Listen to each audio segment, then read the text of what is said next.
Shut up.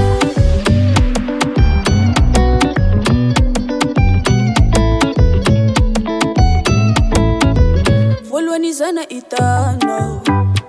hitako tafona ka faza tia za ty seke ngarikano kanefa mombamombanao mbo tsy hita za ty seke dala satria fahitako anao ny afaka maro ke zay naviako ny volagna fa tia tafivolagna hoe tia izy kofa mety zalenao ninao dia anao ninady antsika miaraka de amizay za masaky mpoera ankilanao za bebe fiera izy kofa mety zalenao ninao dia anao ninady antsika miaraka de amizay za masaky mpoera ankilanao za bebe fiera fahitako ninatira mandal satria fitiavagna zao ty tsisy raha izy koa anao ty lasa mijaly nefa tsy maintsy ambony moraly nefa tegna tamizany kofa tsy miaritra anao tsy lasa ambony any nefa tamireka ty zao ka tafagnanognano fatany sy kofa ty anao lasa masaisay normal viavy manjengly lelahy molamola ty fonavy any izy koa anao beza de viavy ndraiky izao magnefa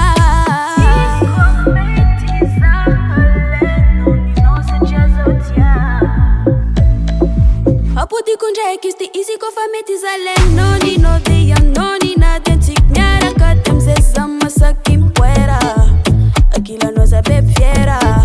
izy kofa mety zalenao ninao dia anao ninady antsika miaraka de amizay za masaky mpoera ankilanao za bebe fiera fitiavagna ty zalagarabe kofa ty antegna tafiaritray agnaty fonaka efa mamay efa te hivolagna zazala aleva za ninao aza vela za tanao zao ty efa ninao mandigniry agnaty fonao zao